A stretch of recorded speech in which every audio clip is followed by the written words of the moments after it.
Hi friends, எல்லோருக்கும் வணக்கம். எல்லோரும் எப்படி இருக்கீங்க? நல்லா இருக்கீங்களா? இன்றைக்கி அந்த கதையோட அடுத்த பகுதி தான் பார்க்க போகிறோம். அதுக்கு முன்னாடி நீங்கள் செய்ய வேண்டிய விஷயம் என்ன அப்படின்னு கேட்டிங்கன்னா, மறக்காமல் நம்ம இந்த சேனலை சப்ஸ்கிரைப் பண்ணிக்கோங்க. கீழே இருக்க பெல் பட்டனையும் கிளிக் பண்ணுங்கள். அப்போ தான் நான் போடுற வீடியோஸ் எல்லாமே உடனுக்குடனே உங்களுக்கு நோட்டிஃபிகேஷன் வரும். ஸோ மறக்காமல் சேனலை சப்ஸ்கிரைப் பண்ணிவிட்டு வீடியோ பாருங்கள் ஃப்ரெண்ட்ஸ். வாங்க நம்ம கதைக்குள்ளே போகலாம். மறுநாள் நான் அக்கா வீட்டுக்கு போனேன். இது மாதிரி மாமா இது மாதிரி என்கிட்ட முன்னாடி மாதிரி பேச மாட்டேங்கிறாரு. என்ன விஷயம் என்னன்னு கேட்குறதுக்காக அக்கா வீட்டுக்கு நேர்லேயே நான் போயிட்டேன். ஏன்னா ஒரு வாரமாகவே மாமா எப்போதும் 2 நாளைக்கு ஒருக்க ஃபோன் பண்ணார். பிள்ளைங்க எப்படி இருக்காங்க என்னென்னு கேட்பார். ஏன்னா இவர் வெளிநாட்டில் இருக்கனால நானும் அத்தையும் மட்டும்தான் இருக்கிறோம். அப்படிங்கிறனால தனியாக இருக்கிறோங்கிறதுனால ஊர்லேருந்து ஃபோன் பண்ணி 2 நாளைக்கு ஒருக்க கேட்பார். என்னம்மா, என்ன சாப்பாடு, என்ன பண்ணுறீங்க, பிள்ளைங்கள்லாம் ஸ்கூல் போணுச்சுங்களா, அத்தை எப்படி இருக்காங்கன்னு சொல்லிட்டு 2 நாளைக்கு ஒருக்க கேட்டுட்டு தான் இருப்பாங்க. இப்போ 2 வருஷமாக அவங்க போனதுலேருந்து, வெளிநாடு போனதுலேருந்து இப்படி தான் கேட்டுக்கிட்டு இருந்தாங்க. ஆனால் திடீர்னு பார்த்தீங்கன்னா ஒரு வாரமாக எனக்கு மெசேஜ் பண்ணுறதில்ல, ஃபோனும் பண்ணுறதில்ல. எப்போதும் good morning, good night message எல்லாம் பண்ணுவாங்க. ஆனால் ஒரு வாரமாக பண்ணவே இல்லை. நானும் கொஞ்சம் பிள்ளைங்களுக்கு இந்த பையனுக்கு ஒரு கிளாஸ் அனுப்புறதுனால அங்கே போயிட்டு ஈவினிங் கிளாஸ் லேட்டாக அழைச்சிட்டு வர்றதுனால 1 வீக் மட்டும் ஸ்கூலில் அழைச்சிட்டு போக சொன்னதுனால நான் சரி ஓகே அப்படின்ட்டு இருந்தேன். ஆனால் அவங்க என்ன பண்ணுறாங்கன்னா, இந்த மாதிரி எனக்கு ஒரு கொஞ்சம் இதாக இருந்துச்சு. என்ன பிரச்சனை அப்படின்னா, சில விஷயங்கள் நம்மளுக்கு சரியான ஒரு இதில் நம்ம கொண்டுட்டு வரத்துக்கு, பண்ணுறதுக்கு, செய்கிறதுக்கு அது கரெக்டான ஒரு வேலை நம்மளுக்கு இருக்குமாங்கிறது தெரியாது. அதே மாதிரி தான் எனக்கும் இருந்துச்சு. அதனால் நான் என்ன சொன்னேன்னா, மாமா கால் பண்ணப்போ எடுக்கவே இல்லை. மெசேஜில் பேசினார். நான் கொஞ்சம் வேலையாக இருக்கேன் அப்படி இப்படின்னு சொல்லிட்டு ஒரு மாதிரி அவாய்ட் பண்ணுற மாதிரியே மெசேஜ் அனுப்பினார். அக்காவுக்கும் ஃபோன் பண்ணி கேட்டேன், ஏன் மாமா சரியாக பேச மாட்டாங்க? தெரியலையேம்மா, என்ன ஏதுன்னு தெரியலையே அப்படின்னோடனே, இது மாதிரி என்ன ஏதுன்னு தெரியலை அப்படின்னு இப்படி சொல்லிட்டு இருந்திருப்பாங்க போல இருக்குது. உடனே நானும் ஏன் இப்படி பேச மாட்டேங்கிறாரு மாமா அப்படின்னு சொல்லிட்டு அக்காவுக்கு 2 3 தடவை கேட்டேன். அக்கா சொன்னிச்சு, இது மாதிரி என்னென்னு தெரியலையேடி, நீங்கள் தான் 2 பேரும் பேசிப்பீங்க, நைட்டு 10 மணியாக இருந்தாலும் உனக்கு ஃபோன் பண்ணார், நானே பண்ணலனா கூட அவர் பண்ணுவார்.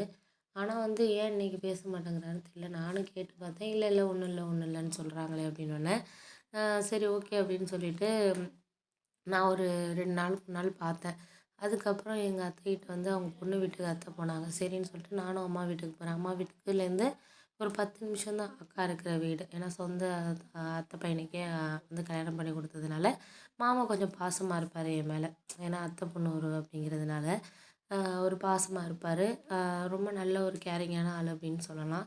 அப்போ நான் போய் நேரில் அக்கா வீட்டுக்கு, அம்மா வீட்டுக்கு போயிட்டு நான் இங்கேருந்து அக்கா வீட்டுக்கு போயிட்டேன்.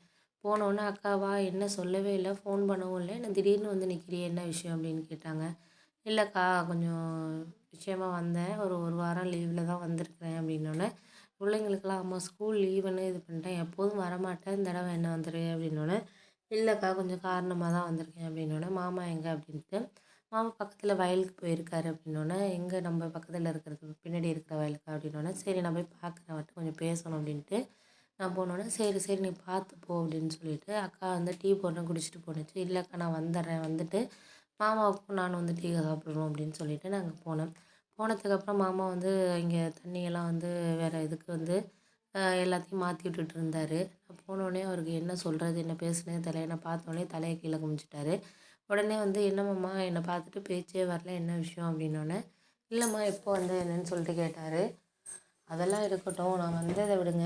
நீங்கள் ஏன் முன்னாடி மாதிரி என்கிட்ட பேச மாட்டேங்கிறீங்க, பண்ண மாட்டேங்கிறீங்க, என்ன விஷயம், ஏதாச்சும் என் மேலே கோவமா அப்படின்னோன்னா, ஓ மேலெலாம் எந்த கோவமும் இல்லையம்மா அப்படின்னோடனே, இல்லாட்டினா என்கிட்ட பேசாமலாம் இருக்க மாட்டீங்களே, எப்போதும் பேசுவீங்க, என்ன எப்போதுமே பேசுவீங்க, 2 நாளைக்கு ஒருக்கனாச்சும் ஃபோன் பண்ணாமல் இருக்க மாட்டீங்க, அப்படி இருக்கிறப்ப என்ன விஷயம் அப்படின்னோடனே, இல்லை சும்மா தாம்மா, நான் அதெல்லாம் ஒன்றும் கிடையாது அப்படின்னோடனே, இல்லை ஏதோ ஒரு விஷயம் இருக்குது, இல்லைனா நீங்கள் பேசாமல் இருக்க ஆள்லாம் கிடையாது, எனக்கு தெரியும் உங்களை பற்றி, நீங்கள் எப்போதும் என்கிட்ட எப்படி பேசுவீங்க பண்ணுவீங்க அப்படிங்கிறது எனக்கு தெரியாதுன்னு நீங்கள் நினச்சிட்ருக்கீங்களா அப்படின்னோடனே, இல்லை நான் அதெல்லாம் ஒன்றும் கிடையாதும்மா, நான் சும்மா தான் அப்படி இப்படின்னு சொல்லிட்டு சமாளித்தார்.